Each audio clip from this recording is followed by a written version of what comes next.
大家好，我是李灿，欢迎来到边走边聊节目啊。今天咱们来到另外一个地方，这个地方它是一个很小的公园，但是又是一个特别奇怪的这么一个地方。大家看后面，这个建筑它是废弃的，这个天桥它基本上是没法走的，但是在这个公园里头还是有不少人在运动。一大早的时候。今天想和大家聊一些什么东西呢？其实就聊一些很零碎的东西吧，比如说这个中文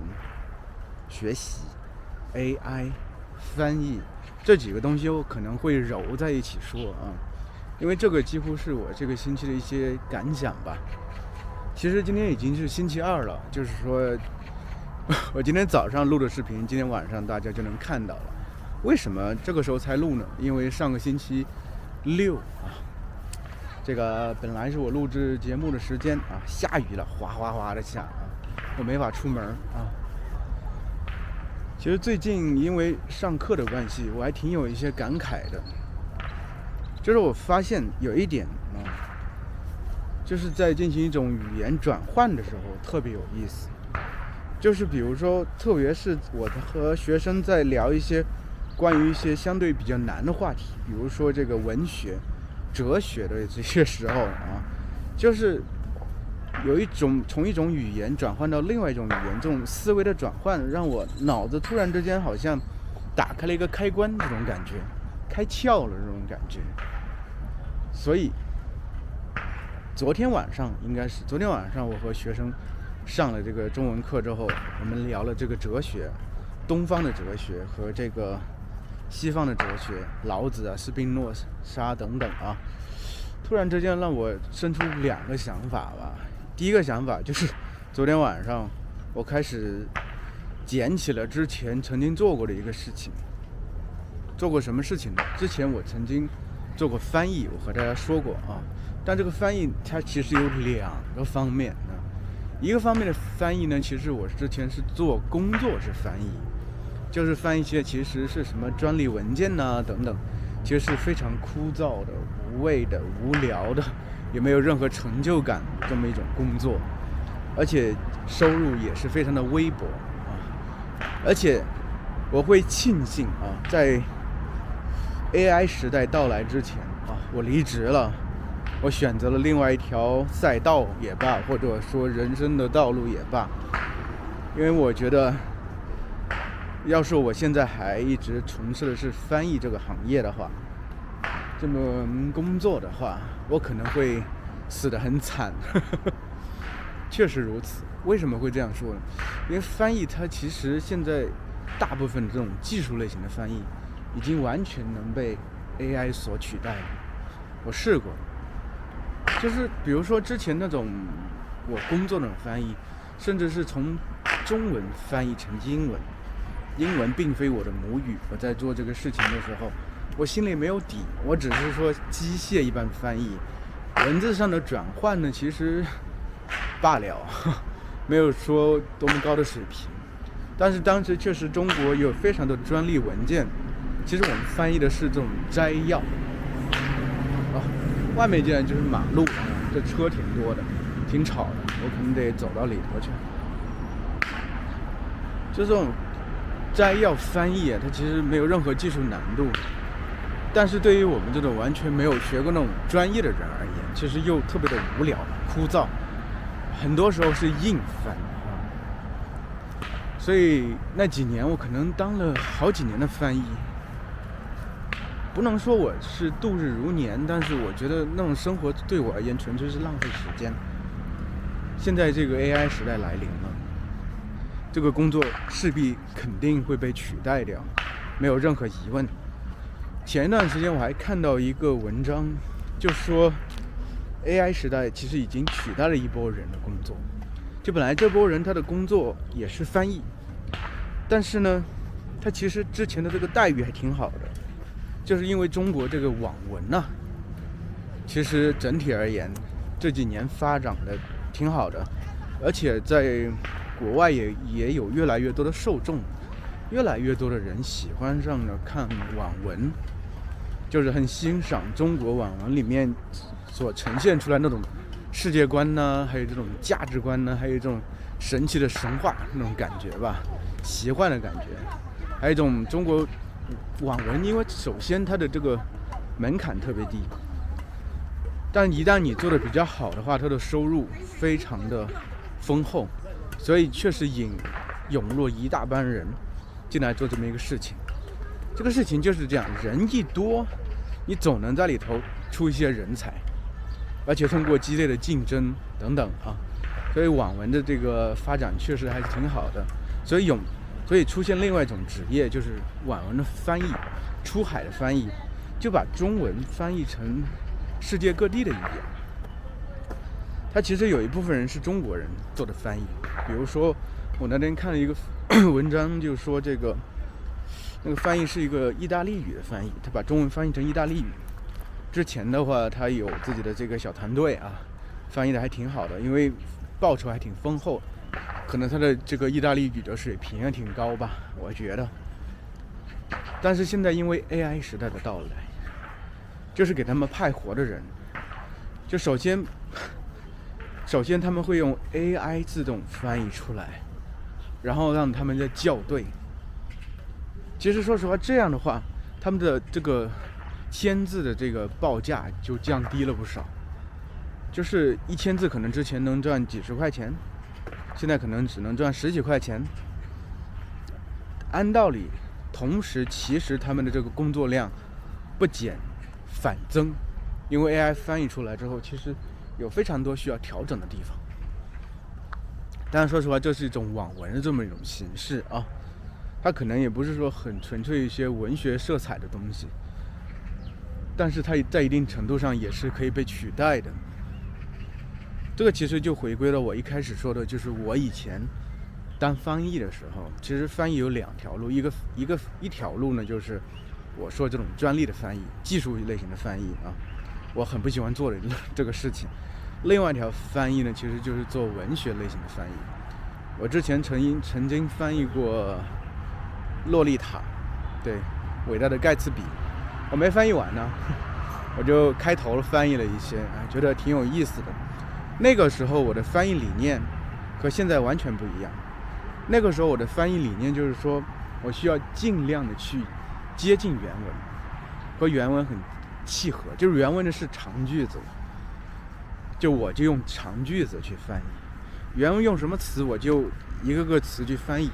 就尽量去维持原来的文本的样子，感觉好像从这个中文里头是能看出这个，比如说英文原来的这种感觉的，但同时让这个文字显得更文采一些。那个时候我的理念是这个样子，但昨天上完课之后，我突然之间有了另外一种感觉，就是翻译它其实根本不是仅仅是翻译而言呢，翻译而已啊，对不对？翻译它其实是另外一种形式的创作。就首先你是把原文看了、理解了、吃透了，对不对？比如说它呈现的是这么一个场景，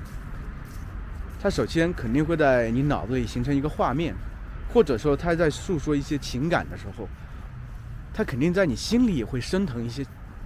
起一些感觉吧，对不对？这个时候你用你的中文的思维去转换它，不必说一个一个字的去对应，就像感觉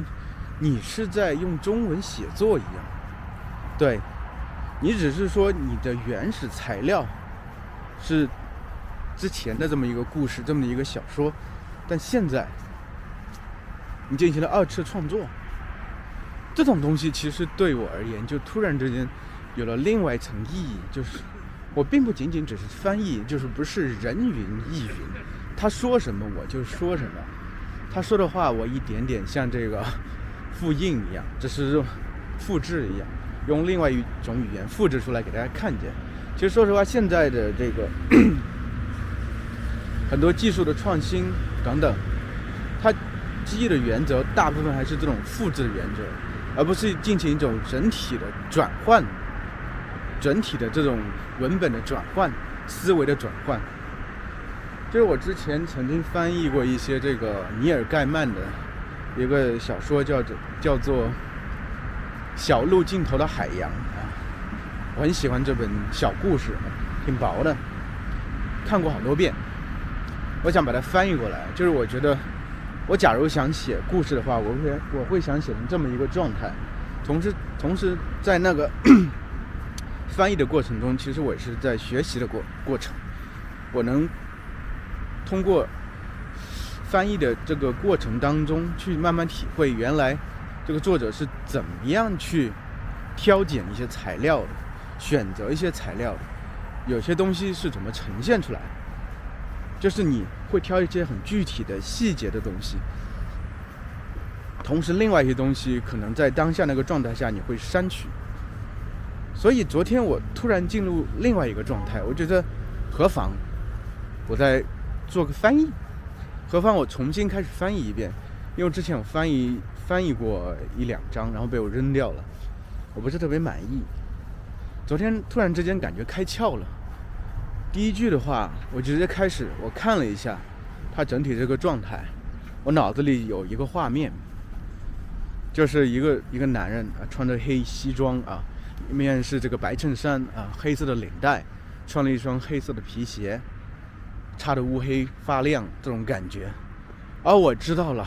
那我就用我的语言表达直接写出来，我不必在乎原始的这个语言是怎么样的，我不必一一对应，我就仿佛我在写故事一个样子。那出来这个语言它就是我的语言，出来这个语言就是中国人的这个语言，而不是一种西化的英语式的这种表达方式。我突然之间非常兴奋啊！昨天一连翻译了挺久的，今天早上起床之后啊，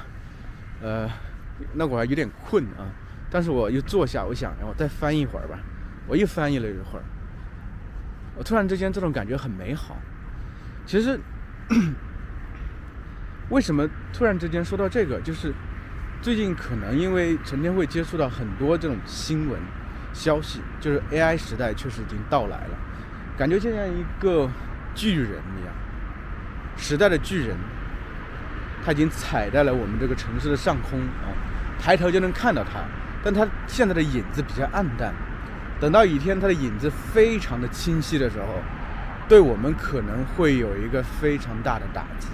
对我们的人生可能会造成非常生动的灾难也罢，对不对？当然同时可能也是机遇。所以我会不断去思考，到底人类哪些东西会被取代，人类哪些东西将获得更大的便利，但人类哪些东西又是基本上无可取代的。这个其实就是我昨天和学生聊的时候我说到这点，我觉得人类的艺术，人类的内心这种东西是完全没法被取代的。对，这个其实一般意义上的这种翻译，一般意义上这种文字简单的转换，其实说实话，特别是技术类型的、科技类型等等，要求精确准确的只是把意思传达出去，大家能理解，这方面其实 AI 完全能做得比人类更好。但是在另外一个东西上面，艺术上给人一种文字上的这种享受上面，这种愉悦感上面，我觉得 AI 做不到。因为首先它没有情感，这所有东西都基于人类的情感情绪，我对那种特别细微的东西的一种捕捉能力。其实对于很多很喜欢文字的人而言，对，其实我们在这个世界上有非常非常多的喜好，每个人的喜好都不一样。然后你看到别人有些时候喜欢这个东西的时候，会觉得很好奇，但其实你细想一下，没什么好奇的，每个人的东西喜欢的东西都很正常。那么说回对于文字喜好的人而言，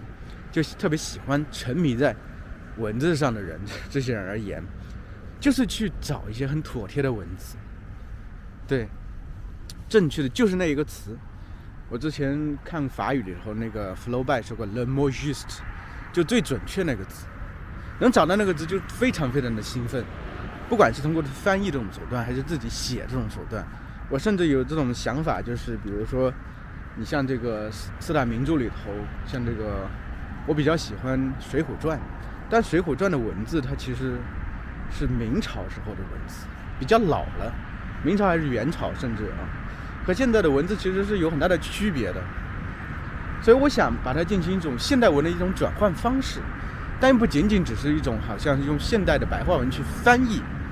更多的是一种理解之后、消化之后，重新用我自己的语言来展现出来。我觉得这个会比较有意思。甚至现在我也还很喜欢，就是中国的一个古典小说集叫《聊斋志异》，里面有非常多很奇幻的故事，这刚好是我特别喜欢的这种故事类型，就鬼狐仙怪的故事，但是它是用文言文写的。那我怎么就用白话文去写出来呢？我还是把这些文字消化吸收之后，用我自己的文字展现出来。所以我觉得这方面的东西，真正展现这种文字的美感的东西，几乎是无可取代的。而且它因为文字上的组合等等，你能带给你一种真正的愉悦感。这可能对我而言，可能有些人不是特别好理解。但比如说你特别喜欢钓鱼，说实话一整天就坐那块儿就是钓鱼，像个木头一样。但是对于你而言，你是真正享受其中的，那你可以换位思考一下，可能对我而言，或者像我这种类型的人而言，这种东西就是这种文字上的这种转换的东西，头脑上转换的东西，它对我而言就是一种特别大的享受。其实我今天早上还想到另外一点，就是关于中文教学的这么一点啊，顺便提一下，就是 AI 时代，其实大家也可以用一种方法去锻炼你中文的这种思维的能力。怎么说呢？其实我觉得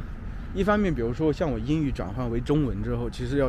有一个比较深厚的中文的功底，对不对？首先我是母语者，我从小到大这个语言的积累就在这里了，所以我自然而然能写出比较好的文字。但对你们而言，首先比如说英语是你的母语，你对英语本身是非常非常理解的，那么用你现在脑子里库存的中文把它翻译过来，对，翻译转换。一开始的时候你肯定转换之后，你这个文字肯定是一种英文的思维，你固有的思维。翻译完之后，现在其实可以借助 AI 这个工具， AI 作为一个工具，在这方面我觉得是完全非常合格的，非常称职的。你可以让它把你改成更地道的中文，你可以问他，你觉得我这个中文够地道吗？哪里可以进行调整，对吧？比如你翻译完一段之后，让它调整一下，这个其实就是一个非常非常好的练习，让你慢慢形成一种中文思维的练习。其实我觉得人的思维是特别特别有意思的，人心是特别特别有意思的。AI 时代到来之后，我会觉得人心是不会改变的，人对这种细腻情感的追求是不会改变的。因为我觉得 AI 这个东西更多是一种理科生的思维。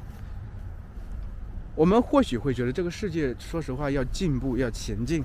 就需要更多的理工的人才，对吧？理科的思维，这样才能不断的前进。但说实话，不管科技如何进步，人都会痛苦，会悲伤。那这些情绪它有时候如何释放，它其实需要更多是文字，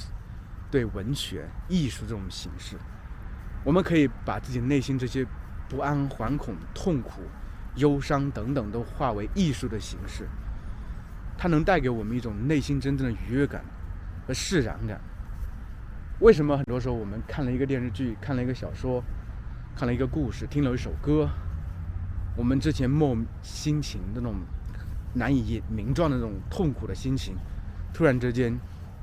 就释然了呢，就消解掉很大一部分痛苦的感觉了呢？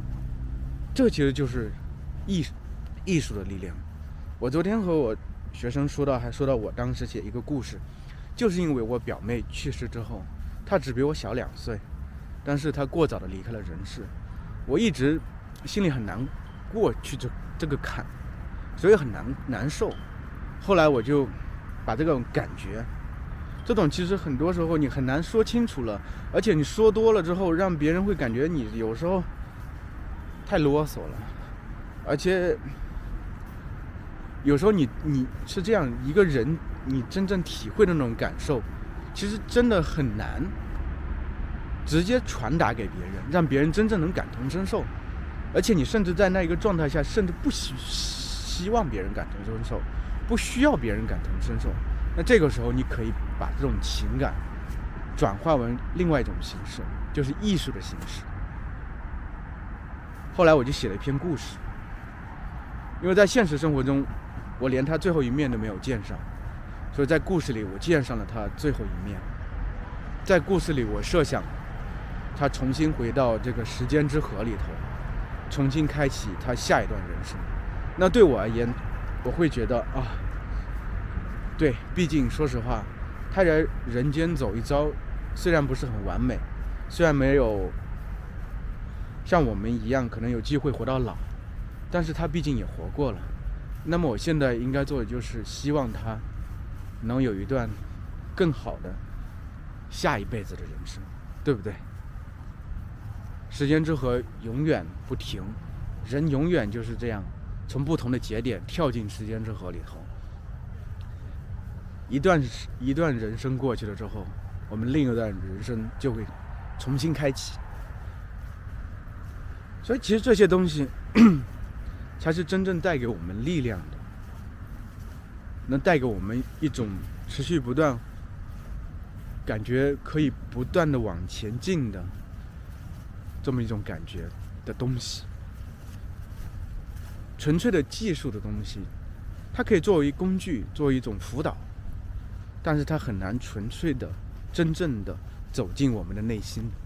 这就是我之前也说过，中文老师我觉得很难被取代的原因在这里。现在其实